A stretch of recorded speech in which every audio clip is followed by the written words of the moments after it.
네, 우리 오늘 세 번째 읽고 있는데요. 같이 한번 읽어보도록 하겠습니다. 이제 위에 조명은 약하게 해주시고요. 자, 너희 중에 심지어 음행이 있다 함을 들으니 그런 음행은 이방인 중에서도 없는 것이라. 누가 그 아버지의 아내를 취하였다 하는도다.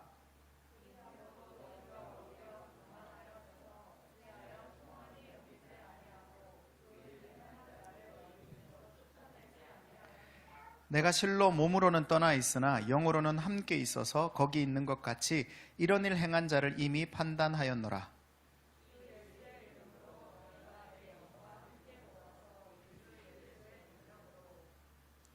이런 자를 사탄에게 내주었으니 이는 육신은 멸하고 영은 주 예수의 날에 구원을 받게 하려 함이라.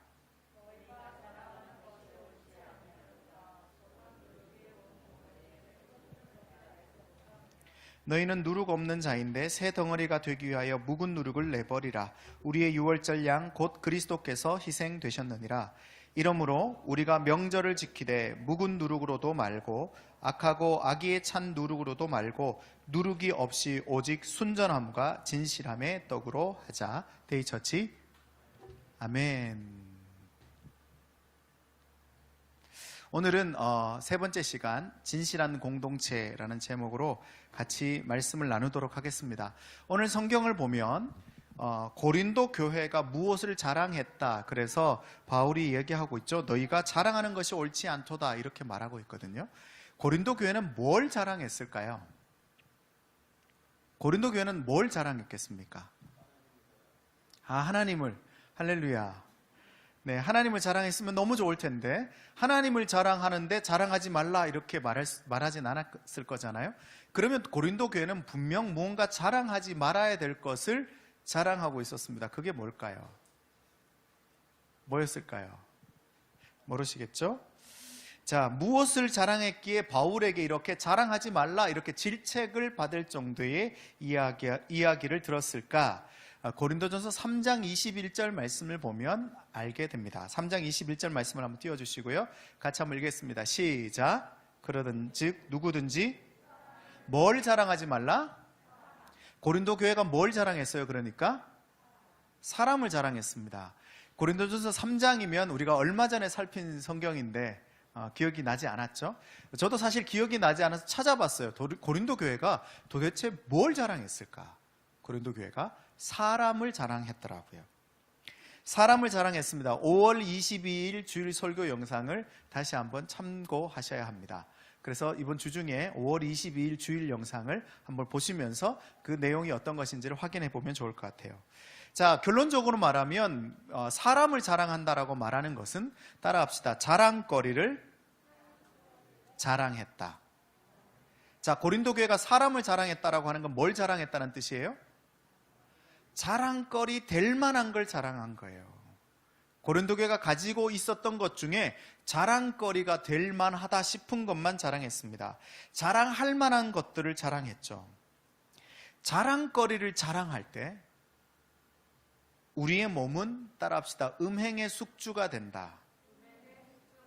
자랑거리들을 자랑할 때 내 몸 안에 음행이라고 하는 악독이라고 하는 것이 싹트게 하는 숙주 역할을 하게 만든다는 거예요. 자랑거리, 자랑할 만한 것이 있어서 자랑하는 것 말이죠. 남들이 보기에 다 괜찮을 만한 것들만 자랑하기 시작하면 그때부터 악의에 찬 것들이 내 몸을 숙주로 만들어서 내 몸에서 그러한 것들이 막 번식하게 되어지는 겁니다. 그래서 이 자랑거리라고 하는 것은 몸의 모든 체계를 어지럽히고 건강한 질서를 깨트려서 취약한 상태로 만듭니다. 자랑거리들이요. 왜냐하면 자랑할 만한 것들이 없어지면 그때부터 나는 약한 존재, 나는 아무것도 할 수 없는 존재가 되는 거예요. 내가 가지고 있는 것이 남들에게 자랑할 만한 것, 스카이를 들어갔습니다. 아니면 남들이 다 부러워할 만한 직장에 취직하게 됐습니다. 아니면 무언가 남들보다 내가 무언가 잘난 것이 있어요. 그때는 내가 막 자랑하게 됩니다. 근데 그 모든 것들이 사라져버리고 나면 그때부터는 취약한 상태가 되어지는 거죠. 가진 것도 없고 할 수 있는 것도 없는 상태가 되어집니다. 근데 여러분 기억하셔야 할 것이 있습니다. 우리 몸에 대해서 기억하셔야 될 게 있어요. 우리 몸은 창조될 때부터 오직 그리스도만을 자랑하도록 설계되어져 있습니다. 우리 몸은 창조주를 자랑하도록 설계되어져 있어요. 자랑거리가 아니라. 자, 한번 살펴봅시다. 이 창조주만을 자랑하게 되어질 때 우리 몸은 가장 건강하고 질서 있는 상태가 되어집니다. 우리 몸이 언제 건강하고 질서 있는 상태가 되어지는가 하면 우리를 창조하신 창조주를 자랑할 때 우리의 몸이 건강한 질서를 가지게 된다는 거예요. 그래서 그리스도를 자랑하게 된다는 것은 어떤 것도 자랑거리가 될 수 없다는 뜻이에요. 자, 그리스도 창조주만을 자랑하게 되면 그 다음부터는 우리에게 있는 어떤 것도 자랑거리가 안 되는 거예요. 내가 가지고 있는 스펙이 자랑거리가 안 되는 거예요. 내가 가지고 있는 스펙과 내가 가지고 있는 무언가가 자랑거리가 되지 않는다는 뜻은 반대로 무슨 얘기예요? 남들이 자랑해도 그게 부러워져요? 안 부러워져요? 그래서 부럽지가 않아 라는 노래가 나오게 되는 거예요. 아무것도 부럽지가 않아. 네가 무언가를 가지고 있어? 네가 100만 원을 벌어? 내가 1000만 원이 있으면 내가 더 부럽겠지, 뭐 그런 내용이 있잖아요. 결국 자랑거리를 자랑하지 않고 창조주를 자랑하게 되면 부럽지가 않아지게 되는 삶을 살아갈 수 있다는 거예요. 어떤 것도 자랑거리가 되지 않는다면 어떤 것도 나를 주눅들게 하거나 절망케 할 수 없다는 겁니다. 근데 문제는 뭐죠? 어떤 것도 나를 주눅들게 하거나 절망하게 할 수 없나요? 간혹 시키나요? 네, 여러분의 답변, 그게 제 마음속에 들려지는 그 답변이 바로 그 얘기겠죠. 나는 자랑거리가 된 존재입니다. 그리스도를 자랑한다는 것은 어떤 것도 자랑거리가 되지 않고 어떤 것 앞에서도 주눅들지 않게 된다는 거예요. 높고 낮음, 강하고 약함, 부하고 가난함이 어떤 영향력도 미칠 수 없는 상태가 된다는 겁니다. 가지고 있는 어떤 것도 나를 주눅들게 할 수 없다는 거예요. 오로지 모든 영광을 버리고 이 땅에 오셔서 나를 위해 대신 죽으신 그리스도로 인해서, 따라합시다, 자랑거리가 된 존재라는 것을 자랑하게 된다. 그 어떤 것도 아닌 나를 위해서 모든 영광과 모든 가진 것을 다 버리고 이 땅에 오신 그리스도로 인해서 내가 자랑거리가 된 존재라고 하는 것만 자랑하게 되는 거예요. 그래서 따라할까요? 나는 자랑거리가 된 존재이다. 여러분, 어떤 존재라고요? 자랑거리가 있어서 그런 존재입니까? 아니면 그냥 그리스도를 믿기 때문에 그런 존재입니까? 여러분, 우리가 그리스도를 믿기 때문에 그런 존재예요. 내가 무언가 자랑거리가 될 만한 일을 했기 때문에 자랑거리가 아니에요. 그게 아니라 우리가 그리스도를 믿기 때문에 우리는 그냥 자랑스러운 존재예요. 그게 믿음입니다. 내가 그리스도를 믿음으로 인해서 자랑거리가 된 존재라고 하는 것을 믿는 것이 믿음이에요. 그래서 어떤 것에도 주눅들지 않고 살아가도록 창조되어졌는데 이 세상은 우리를 가만두지 않겠죠. 그래서 오늘 성경을 살피면서 어떻게 가만두지 않는지를 살펴보려고 합니다. 문제는요, 내가 자랑스러운 존재임에도 불구하고 자랑하고 싶은 것들이 너무나도 많다라는 겁니다. 내가 그리스도만을 자랑하는 존재, 그래서 나는 이미 자랑거리 자체인 존재가 됐는데 자꾸 뭘 자랑하고 싶어져요. 고린도 교회가 그랬습니다. 고린도 교회 성도들이 뭘 자랑했어요? 나는 바울에게 세례받았다 를 자랑했습니다. 야, 나는 돈 이만큼 벌었어. 나는 이만큼 출세했어. 나는 너희들보다 급이 달라. 얼굴이 머리 위에 있어. 아니죠. 저랑 비교했을 때 말이에요. 같이 서서 얘기하면 180이 넘으면 뭐라고 평가합니까? 이 사회는 180 넘으면 남자들이 못 들어봤어요? 위너. 180 아래면 루저, 이렇게 평가하는 얘기 들어보셨어요? 그러면 저는 위너겠죠. 할렐루야. 여러분 보시기에도 딱 180 넘어 보이지 않아요? 그런 사람들을 위너라고 평가하는 세상이지 않습니까? 그래서 그런 것들을 자랑했어요. 난 위너야. 야, 위쪽 공기 마셔본 적 있어? 막 이런 얘기 들어본 적 있어요? 없어요? 위쪽 공기나 아래 공기나 10cm밖에 차이 안 나는데 뭐 별 차이도 없는데 자꾸 공기 자랑을 하는 사람들을 듣습니다. 그게 자랑이에요. 내가 정통이야. 내가 바울에게 세례받은 정통이야. 이런 걸 자랑했던 거예요. 너희는 정통이 아니야. 이런 것들을 자랑했다는 겁니다. 내가 왕족이야. 내가 너보다 조금 더 지혜로운 것 같아. 내가 더 잘 분별하고 통찰력 있고 내가 더 똑똑해 라는 것을 자랑합니다. 내가 더 좋은 학벌과 배경이 있어 라고 하는 것을 자랑합니다. 내가 높은 지위와 연봉과 창창한 미래가 있다라고 하는 것을 자랑하죠. 그래서 내가 더 아름답고 내가 더 세련되고 내가 더 수려해 라고 하는 것을 자랑합니다. 나는 급이 다른 존재이기 때문에 나는 귀빈 대접을 받아야 해 라고 하는 것을 자랑하게 되죠. 여러분, 내가 누구인지를 깨닫게 되는 존재 인식은 굉장히 중요합니다. 뭐가 중요하다고요? 존재 인식이 중요해요. 내가 누구인지를 깨닫는 거예요. 근데 내가 누구인지를 깨닫는 것은 굉장히 어렵습니다.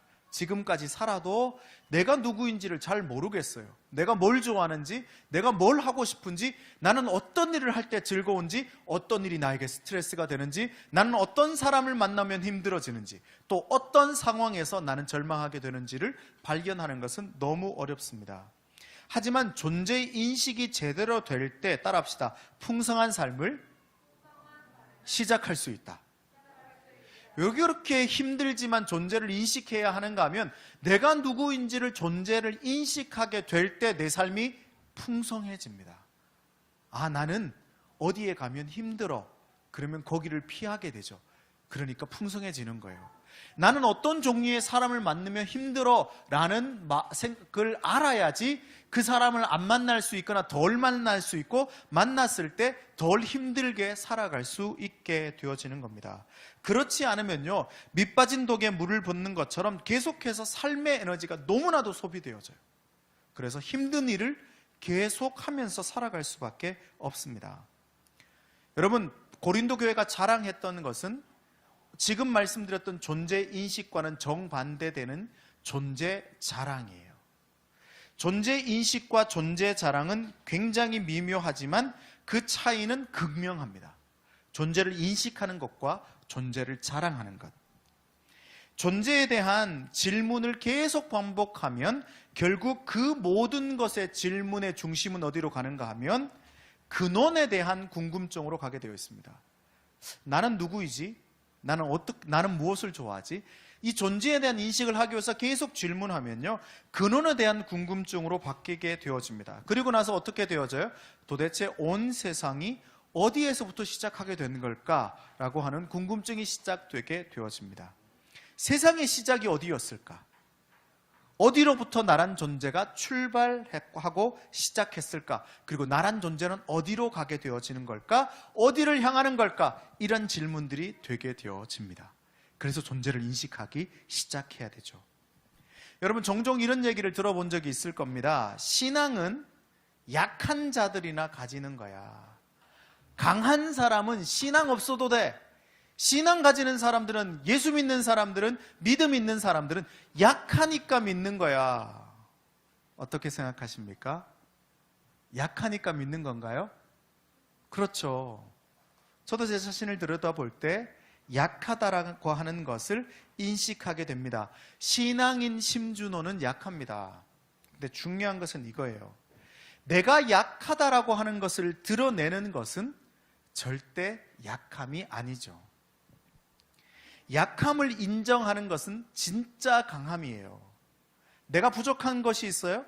부족하다고 말하는 것은요, 강하기 때문에 말하는 거예요. 나의 취약함을 드러내는 것은 용기 없이는 불가능합니다. 내가 이런 게 부족해요 라고 하는 말을 하는 것은요, 정말 용기가 필요한 거예요. 누군가에게 나의 솔직한 마음을 드러내는 것은 용기가 필요합니다. 그런데 인간은 누구도 강하지 않습니다. 강한 척 하는 것 뿐이죠. 강한 사람이 어디 있습니까? 문제 앞에 서면 누구든지 절망하게 됩니다. 그래서 하나님을 전혀 모르는 사람도 정말 내 삶에 아주 내가 어떻게 할 수 없는 문제가 생겨요. 그러면 제일 먼저 뭐 합니까? 모든 종류의 신들을 다 찾습니다. 그전에는 내 주먹만 믿으면 돼, 나만 믿으면 돼 라고 하다가도 정말 내가 어떻게 할 수 없는 문제가 부닥치면요, 모든 신들을 다 찾게 되어지죠. 인간은요, 강하지 않습니다. 누구든 약합니다. 우리는 약한 존재죠. 하지만 약함을 드러내고 인정하고 받아들이면, 따라합시다, 진짜 강한 존재이다. 나의 약함을 드러내는 것은요, 강하기 때문에 드러낼 수 있는 거예요. 스스로 강한 척하는 사람들을 자세히 들여다보십시오. 약하기 때문에 강한 척하는 겁니다. 약하기 때문에 강함을 취해야 하고 더 가져야 하고 더 움켜쥐어야 하는 거예요. 가져도 채워지지 않기 때문에. 그래서 더 강하기 위해서 움켜쥐게 되어지는 겁니다. 진짜 강하다면 더 가질 필요도 포장할 필요도 과장할 필요도 없어요. 진짜 강한 사자라면요, 동물들이 아무리 있어도, 아무리 무리지어 있어도 그냥 터벅터벅 그 동물들 사이를 지나가도 괜찮아요. 왜? 진짜 강하니까. 근데 안 되니까 갑옷을 입고 무기를 소유하고 모든 것을 취하려고 하게 되어지는 거죠. 그냥 있는 모습 그대로 충분히 강하기 때문에 내가 진짜 강하다면 더 가질 필요도 포장할 필요도 과장할 필요도 없습니다. 왜요? 진짜 강하니까요. 자, 존재를 인식하게 되어지면 나란 존재가 얼마나 약한지 모순투성이인지를 발견하게 됩니다. 아, 내가 이렇게 약한 사람이구나. 그리고 내가 이렇게 모순투성이구나. 여러분, 바깥에서 서로를 이렇게 지켜보면 다 우리는 정상이죠. 근데 한번 살면서 단 한 번이라도 아주 나에 가까운 사람이 4차원이다, 뭐 또라이다, 아니면 넌 좀 이상한 것 같다 라는 얘기를 주변 사람에게 들어본 적이 있어요, 없어요? 네. 아무도 대답 안 했는데. 그래요, 성화씨 감사해요. 자, 살면서 야, 너 정말 독특한 것 같아 라는 얘기를 들어본 적이 있죠. 그리고 이 멀쩡한 모습이 문을 열고 집으로 들어가면 어떻게 돼요? 그래 되잖아요. 우리 서로만 아는 모습들로 되잖아요. 집에 들어가면요, 우리는 다 약한 존재가 되고, 집에 들어가면 정상적이지 않은 아주 편안한 상태가 되어지지 않습니까? 여러분, 우리는요, 약한 존재이고 모순투성이에요. 그렇기 때문에 누군가의 도움 없이는 온전할 수 없고 건강할 수 없다라는 것을 깨달아야 합니다. 나 혼자이므로 건강한 마음과 건강한 정신과 건강한 육체와 건강한 삶을 살아내기는 쉽지 않아요. 누군가 도와주어야 합니다. 스스로 온전해질 수 없고 스스로 회복될 수 없어요. 스스로 건강을 되찾을 수 없고 스스로 우리의 모순을 해결할 수 없습니다. 약함을 해결하기 위해서 누군가의 도움이 절실히 필요합니다. 우리의 약함을 해결하기 위해서 누군가가 그 약함을 대신 져주어야 하고 그 약함의 대가를 대신 지불해 주어야 합니다. 우리가 살아온 이 역사 속에서 이 약함을 위해서 대신 희생하신 분이 있습니다. 이스라엘에서 실제로 있었던 일인데요, 이사야 53장 4절과 5절 말씀을 같이 한번 보도록 하겠습니다. 같이 한번 읽어볼까요? 시작. 그는 실로 우리의 질고를 지고 우리의 슬픔을 당하셨거늘 우리는 생각하기를 그는 징벌을 받아 하나님께 맞으며 고난을 당한다 하였노라. 그가 찔림은 우리의 허물 때문이요 그가 상함은 우리의 죄악 때문이라. 그가 징계를 받음으로 우리는 평화를 누리고 그가 채찍에 맞음으로 우리는 나음을 받았도다. 2000년 전 이스라엘에서 한 사람이 십자가에 달려 죽었습니다. 그 죽음을 예언했던 이사야 선지자라고 하는 목사님이 썼던 글이에요. 누군가가 우리의 약함을 지고 죽지 않으면 우리는 풍요로움을 누릴 수가 없어 라는 얘기죠. 그분이 누구예요? 역사 속에서 골고다, 이스라엘의 로마에 의해서 이스라엘 골고다 언덕에서 죽임을 당했던 예수입니다. 예수가 그 약함을 위해서 죽었습니다. 그 예수가 우리의 허물을 위해서, 우리의 죄악을 위해서 찔리고 상함을 입으셨죠. 우리의 평화를 위해서 징계를 받으신 거예요. 그래서 우리는 평화를 누리게 되는 겁니다. 우리의 나음을 위해서 그가 채찍에 맞으셨던 거예요. 그래서요, 성도는 존재를 자랑하는 자들이 아닙니다. 존재를 인식하는 자들이에요. 내가 어떤 존재인지, 내가 얼마나 허물과 죄가 많은지를 존재하는 것 말이죠. 내게 얼마나 평화와 나음, 회복이 필요한 존재인지를 인식하는 겁니다. 여러분, 평화가 필요하십니까? 평안이 필요하십니까? 그 평안과 평화가 어디에서 시작된다고요? 그리스도를 인식하면서부터 시작되어진다는 겁니다. 그렇기 때문에 성도는 오직 그리스도만 자랑하게 되는 거예요. 그리스도를 자랑하면 무엇이 찾아와요? 평화가 찾아오는 겁니다. 그리스도를 자랑하면 회복이 찾아오는 거예요. 그리스도를 자랑하면 나음이 찾아오게 되기 때문에 그리스도를 자랑하는 겁니다. 평화를 구하고 찾을 때 평화가 오는 것이 아니라 그리스도를 구하고 그리스도를 찾을 때 평화가 오는 거예요.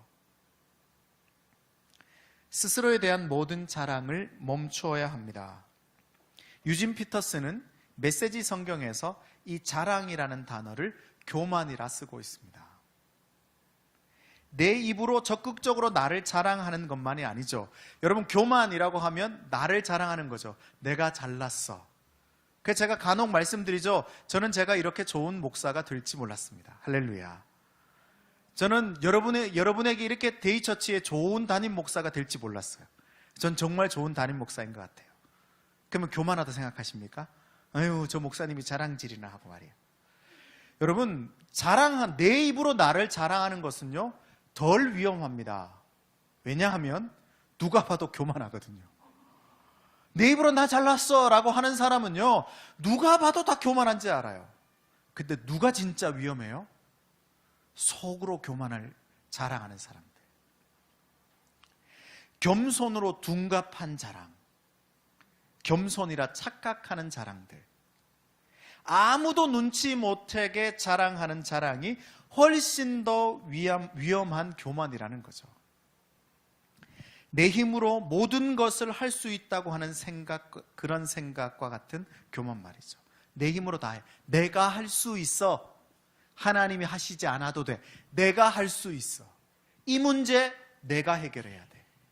여러분, 살다 보면 문제가 생기면 제일 먼저 그 문제를 누구에게 가져가십니까? 인터넷에 가져가잖아요. 해결 방법이 뭔지. 잠 안 올 때 제일 먼저 뭐예요? 숙면 취하는 방법 찾아보죠.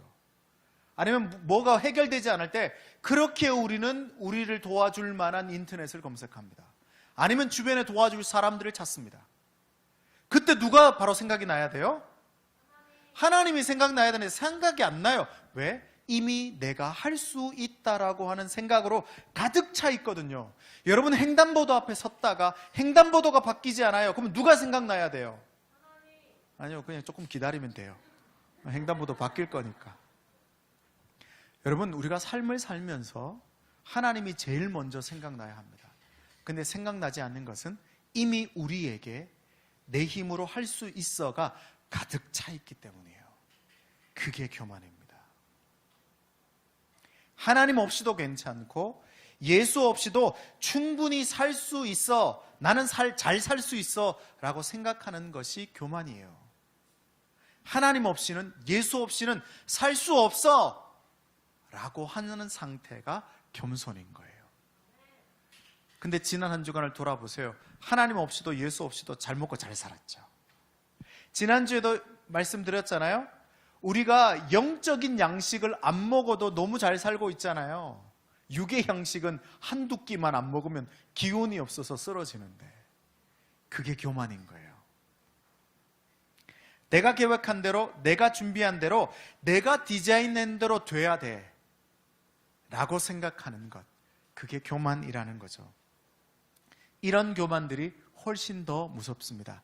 차라리 이런 교만들을 멈추고 자랑질을 시작하는 교만을 하세요. 그러면 눈에 보이기 때문에 덜 위험해요.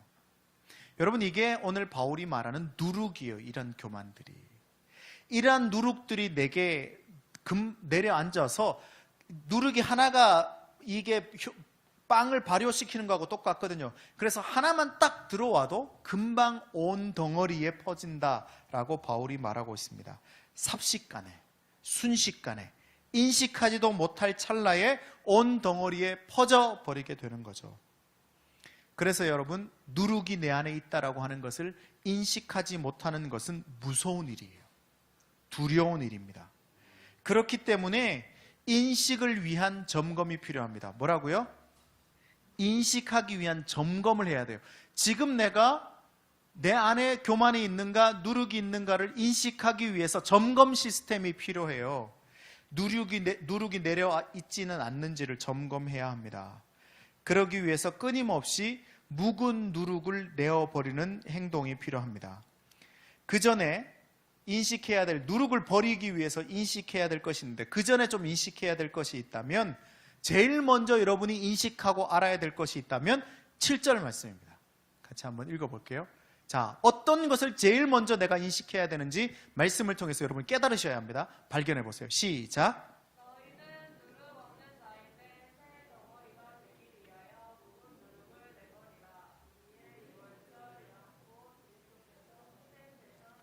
자, 첫 번째 인식해야 될 게 뭐예요? 너희는 어떤 자? 지난주에 없었죠? 지난주에 있었어요? 없었죠? 그러니까 답변하는 사람이 없었단 말이야. 자, 첫 번째 인식해야 될 게 뭐라고요? 여러분은 어떤 존재라고요? 누룩이 없는 존재래요. 이게 지금 바울이 이야기하고 있는 겁니다. 그걸 제일 먼저 알아요. 제일 먼저 알아야 돼요. 나는 누룩이 없구나. 왜냐하면 오늘 성경에 보면 유월절 어린 양 그리스도께서 희생되셨기 때문에 이렇게 말하고 있어요. 예수께서 희생되셨고 우리는 그 예수를 자랑하는 자이기 때문에 우리 안에 있는 이 누룩들이 사라진 형태라는 거예요. 자, 바울이 이 얘기를 할 때 우리는 잘 와닿지 않습니다. 왜냐하면 우리는 이스라엘의 역사를 잘 모르니까요. 근데 이런 얘기를 하면 알죠. 여러분, 명량해전, 명량대첩, 누가 떠오르십니까? 자, 이순신이 떠오르고 어떤 기분이 드세요? 신에게는 12척의 배가 있사옵니다 하면서 330척의 일본 대군과 싸워서 이순신 장군이 이겼죠. 막 그때 오는 그 묘한 그런 기분들이 있잖아요. 막 자랑스러워.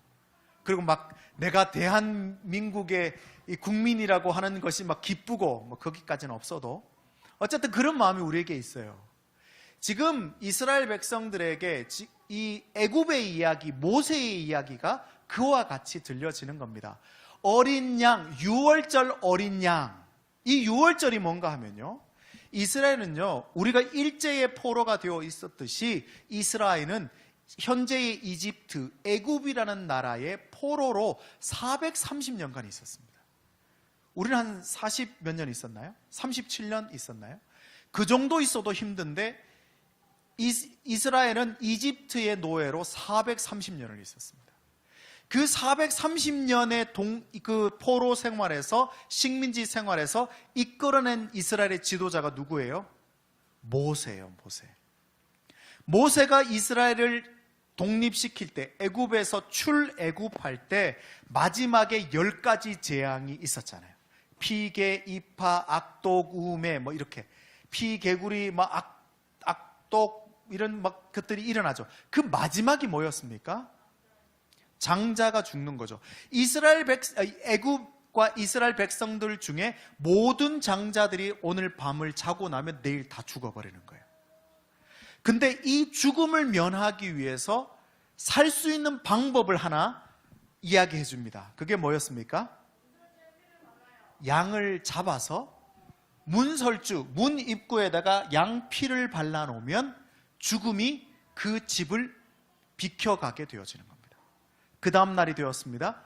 그 문설주의 양 피를 진짜 믿음으로 발랐던 사람들의 가정에는 생명이 있었고, 그것을 믿지 않고 에이 뭐 설마 그런 일이 있겠어. 여러분, 그런 일이 있을까요? 내일 아침에 문에 양을 잡아서 피를 바르지 않는다고 내일 아침에 장자가 죽는 일이 있겠어요? 그걸 믿었겠어요? 안 믿죠. 그러니까 그냥 둔 거예요. 그냥 둔 가정에는 사망이 들어오게 되었습니다. 그래서 결국 이스라엘 백성들이 그 일을 기점으로 바로 왕이 포기하고 이스라엘 백성들이 출애굽하게 되었습니다. 유월절은 그 날을 기념하는 거예요. 독립기념일이에요. 이스라엘의 독립기념일이 유월절입니다.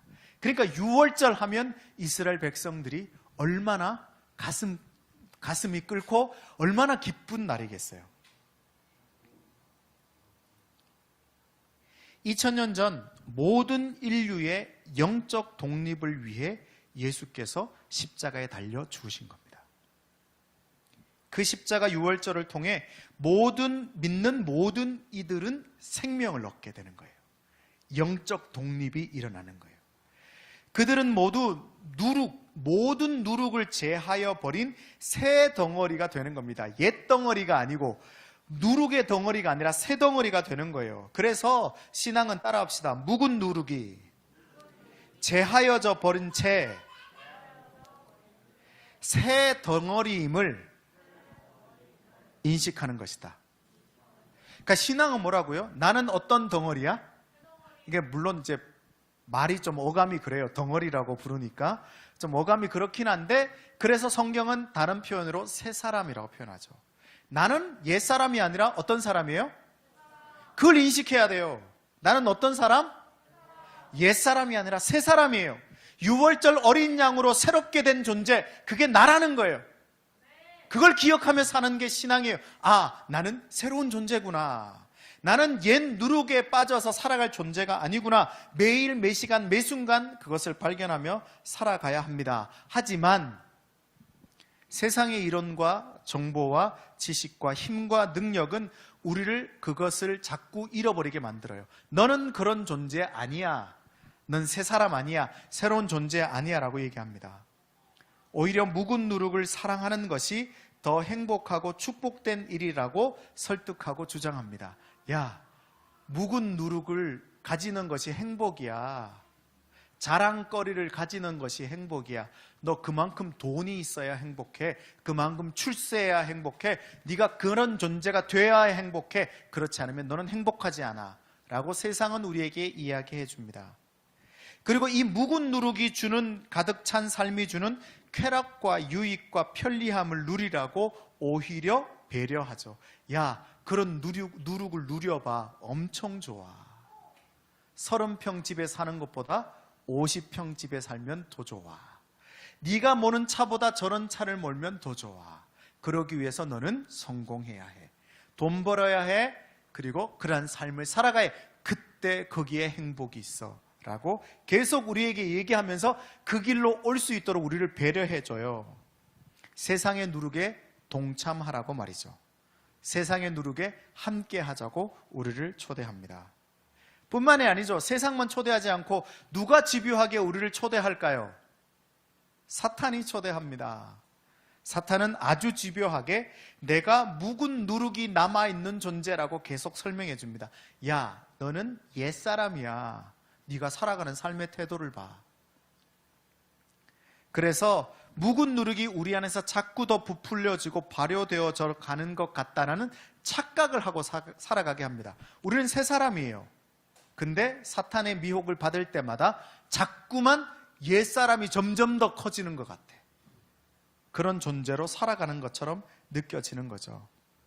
여러분, 놀랍게도요, 우리는 새로운 존재가 되었음에도 불구하고 자꾸만 묵은 누룩을 들여다보고 맞아, 나는 옛사람이야 라는 것을 생각하게 되면 진짜 내 안에 이 옛사람의 누룩이 자꾸만 부풀어 올라서 더 약해지고 더 악해지고 더 나빠지고 더 상태가 메롱해지는 것처럼 착각이 들게 되어집니다. 사탄의 능력이거든요. 이상하게도 그것은 착각을 넘어서 실제인 것처럼 우리의 온 오감으로 느껴집니다. 두려움과 불안과 염려와 걱정과 근심이 우리의 오감으로 느껴지죠. 그래서 절망하고 낙담하고 포기하고 주저앉아 있게 되어집니다. 진짜 이상한 일이죠. 바울은 그런 우리를 향해서 묵은 누룩을 버리라고 명령합니다. 뭘 한다고요? 권유하지 않아요. 묵은 누룩을 버릴래? 라고 권유하는 게 아니라 묵은 누룩을 버리라 라고 명령합니다. 명령은 어떤 의미예요? 복종해야 하는 거예요. 명령은요, 버려야 하는 일입니다. 무조건. 오늘 묵은 누룩을 버리셔야 합니다. 그거는 움켜쥐어야 할 것이 아닙니다. 아쉬워하거나 아까워하거나 후회할 필요 없는 것들이에요. 다 버리십시오. 모든 누룩을 다요. 우리 안에 있는 절망감, 원망감, 수많은 누룩들을 모두 다 버리시면 됩니다. 여러분 한번 생각해 보세요. 어떤 누룩을 움켜쥐고 있는지 한번 들여다 보십시오. 그리고 지난 한 주간 어떤 누룩 때문에 힘들어 하셨는지, 내 삶에 어떤 누룩이 지금 내 삶을 집어삼키고 있는지 생각해 보십시오. 그리고 어떤 누룩을 부풀리려고 그렇게 안달하면서 살아가고 있는지 생각해 보는 거예요. 누룩을 자랑하는 세상의 유혹에 이끌려 빠져버리고 있진 않는지 생각해 보는 겁니다. 아니면 사탄의 유혹에 속아서 스스로 나 자신을 묵은 누룩 덩어리로 여기며 살아가고 있진 않는지. 야, 내가 그렇지 뭐. 나는 묵은 누룩 덩어리야. 와, 왜 이렇게 화가 나지? 왜 이렇게 나는 포기하게 되지? 왜 나는 이렇게 무기력해지지? 라고 하면서 나는 묵은 누룩 덩어리야 라고 스스로를 그렇게 평가하면서 한 주간을 살아오고 있진 않는지 생각해 보셔야 합니다. 이렇게 치열한 우리의 삶에 있는 묵은 누룩 퇴치를 위해서 바울의 몇 책만 소개하고 말씀을 맺고자 합니다. 8절 말씀입니다. 같이 한번 읽어봅시다. 바울이 이 묵은 누룩을 우리에게서 완전히 퇴치하기 위해서 이렇게 하라고 얘기합니다. 시작.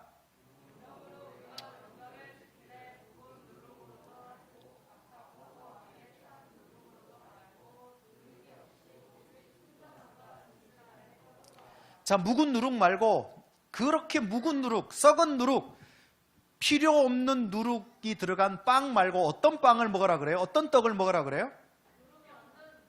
그 성경에서 나오잖아요. 누룩이 없는데 성경에서 지금 나오죠. 어떤 떡을 먹으라 그래요? 순전함과 진실함의 떡을 먹으래요. 누룩이 막 발효되어져서 있는 떡 말고 순전함과 진실함의 떡을 먹으라고 말하고 있습니다. 순전함이라고 하는 이 단어는요, 이 고린도전서에서 딱 한 번밖에 안 나와요. 그리고 고린도후서에서 딱 2번만 나와요. 그러니까 엄청 중요한 단어겠죠. 이 단어는 어디에서 파생되어졌는가 하면 태양빛에서 판단되어지는 이런 유래를 가지고 있습니다. 저런 꼬불랑꼬불랑 에리크리네이아라는 단어가 에리크리넥스 그거예요. 크리넥스. 그러니까 태양빛에 의해서 판단되어지는 단어에서 유래되어진 단어예요. 그렇다면 이 태양, 빛은 누구를 상징해요? 하나님을 빛이라고 말씀하시잖아요. 하나님 순전함은 오직 누가 판단하는 거예요? 하나님에 의해서 판단되어지는 것을 의미합니다. 너희가 묵은 누룩인지 아니면 순전함과 진실함의 떡인지는 누가 판단하시는 거예요? 하나님만이 판단하시는 거예요. 빛에 의해서, 태양빛에 의해서 판단되어지는 건데 하나님은 그럼 우리를 어떻게 판단하실까요? 로마서 5장 8절 말씀입니다. 같이 한번 읽을게요. 시작. 우리가 아직 죄인 되었을 때, 자, 우리가 죄인 되었어요. 그러니까 우리는 묵은 누룩의 상태예요. 우리가 묵은 누룩의 상태이었을 때, 계속 있습니다. 그리스도께서 우리를 위하여 죽으심으로 하나님께서 우리에 대한 자기의 뭘 확정하셨느니라. 자, 우리가 묵은 누룩의 상태일 때 하나님은 우리를 어떻게 판단하셨어요? 사랑하시는 거예요. 우리가 묵은 누룩일 때도 우리를 사랑하시는 거예요. 그러니까 순전함과 진실함으로 한다는 뜻은 뭐예요? 하나님께서 우리를 사랑하시듯 나를 판단하고 나를 평가하고 그 떡을 먹고 사는 거예요. 하나님의 사랑의 떡. 내가 묵은 누룩 상태일 때, 죄인 되었을 때 나를 위해서 그리스도 자기의 독생자 아들을 보내셔서 나를 살려주신 그 하나님의 그 사랑의 떡, 그 온전한 사랑의 떡만 먹는 거예요.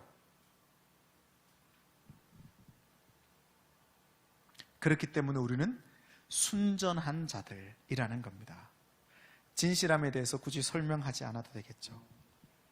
여러분, 중요한 것은요, 이것은 그 전 9절 말씀을 띄워주시겠어요?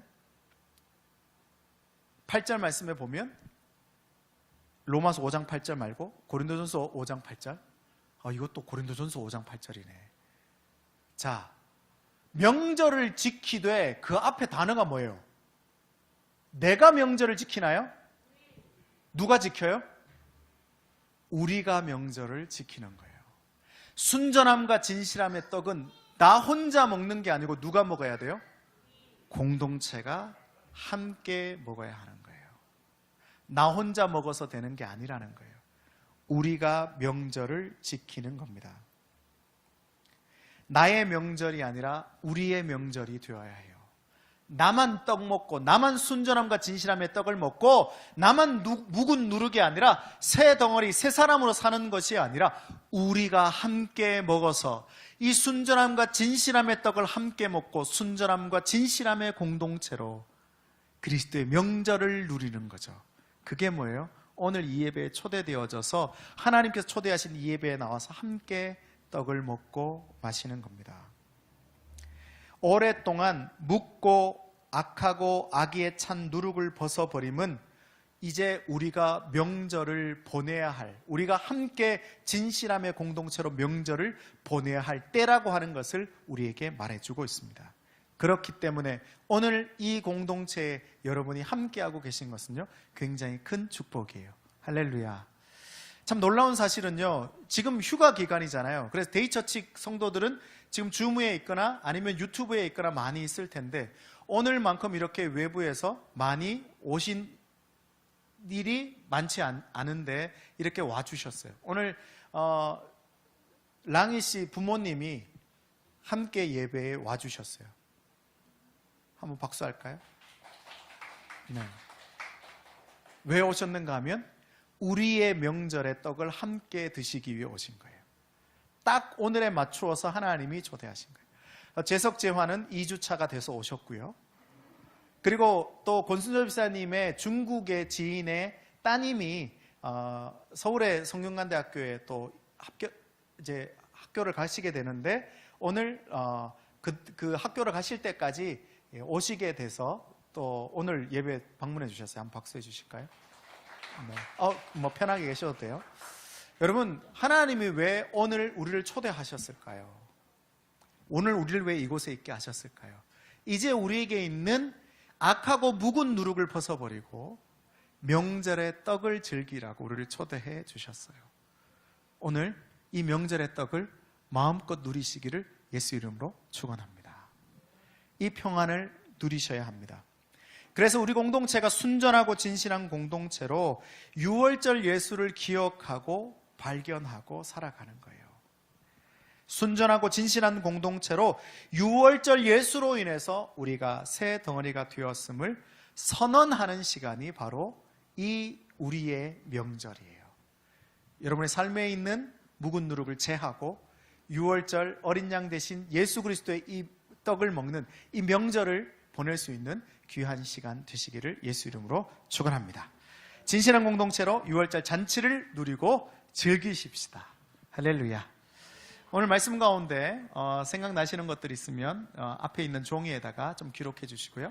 오늘 처음 오신 분들이 있으면 그 종이에 보면 본인의 이름과 전화번호를 기록하는欄이 있습니다. 또 기록해 주시고 함께 해주시면 좋을 것 같아요. 도와주셔서 좀 나눠주시면 좋을 것 같아요.